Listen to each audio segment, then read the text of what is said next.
Je m'appelle Aurélie, je témoigne parce que je suis atteinte de la neurofibromatose de type 1 ainsi que ma fille et je représente l'association Neurofibromatose et Recklinghausen.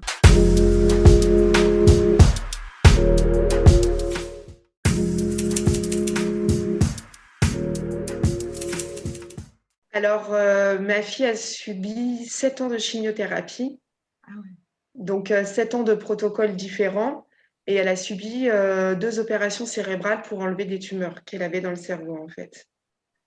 Voilà. D'accord. Donc ça, et malgré les chimiothérapies, son gliome était trop avancé ou la chimiothérapie n'a pas eu effet. Donc c'est donc pour ça qu'elle a perdu totalement la vue. En fait, les tumeurs sont sur les gaines des nerfs optiques et donc c'est impossible à opérer. En fait, il n'y a pas d'opération. Il n'y a pas d'opération possible sur ça, en fait. C'est trop fragile. Et s'ils opéraient, en fait, une opération est possible sur les gaines des nerfs optiques seulement si c'est vital, en fait. Parce que obligatoirement, alors on espère que la recherche va avancer, mais à l'heure actuelle, quand il y a des tumeurs sur les nerfs optiques, on perd la vue parce que ce sont des tout petits nerfs et comme ils grattent dessus, en fait, après les nerfs se sectionnent et on perd la vue. Voilà, donc on opère que si c'est vital en fait. C'est pour ça qu'à l'heure actuelle, il n'y a que la chimiothérapie qui fonctionne sur ce genre de tumeur.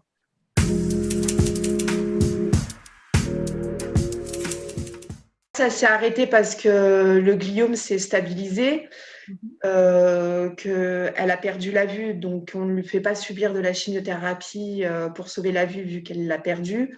Donc on reprendrait la chimiothérapie que si les tumeurs sont situées dans d'autres zones du cerveau qui engendraient des problématiques.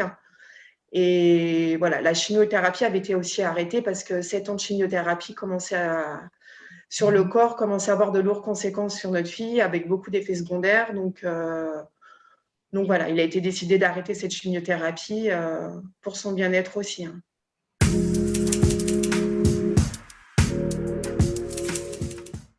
Oui, sur les gliomes et sur les tumeurs du cerveau, alors à certains endroits du cerveau, il est possible d'opérer parce que c'est accessible.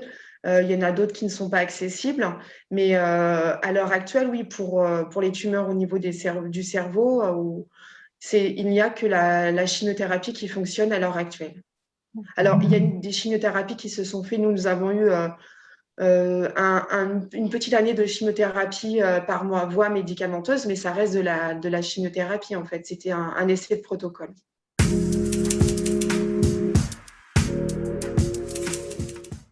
Plus le diagnostic est posé tôt, plus il y aura une prise en charge qui sera faite très tôt. Donc après, il y a de l'orthophonisme, la psychothérapie, motricité. Donc tout ça, après, on est dans les CMPP ou dans les CAMS.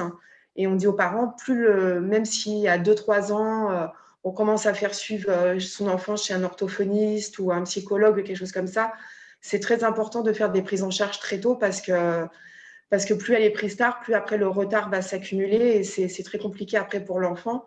Et donc voilà, une prise en charge très tôt, ne pas hésiter à se faire suivre dans les CMPP ou dans les CAPS ou dans les hôpitaux de jour. Après, tout dépend des régions.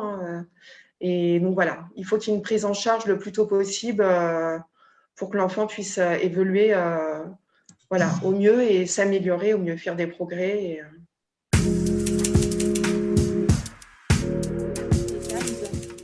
En fait, ce sont des centres de rééducation où il y a plusieurs pôles, où il y a plusieurs professionnels qui sont là, comme des psychomotriciens, des psychologues, des orthophonistes. Il peut y avoir de l'art-thérapie, des choses comme ça. Et du coup, tout ça, ça peut aider l'enfant à évoluer et à l'aider à évoluer, en fait.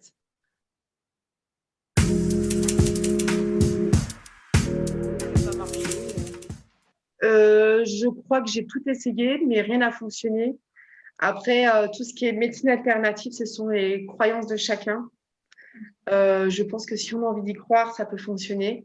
Mais ça peut parfois aider des gens ou des parents de faire de la sophrologie pour se reconcentrer sur eux-mêmes, ou l'enfant, ou de l'hypnose. Ça peut les aider. Ce n'est pas une guérison, ça peut être une aide en plus.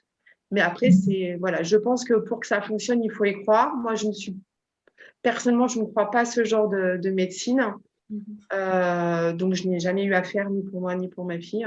J'ai entendu des personnes qui faisaient de l'hypnose ou de la sophrologie, ça voilà, ça c'est des choses que j'entends beaucoup revenir, avec des gens de l'association. Si ça peut les aider, oui, oui, mais tout en leur disant que c'est juste une aide à côté, que ce n'est pas quelque chose qui va, bien entendu, guérir cette maladie.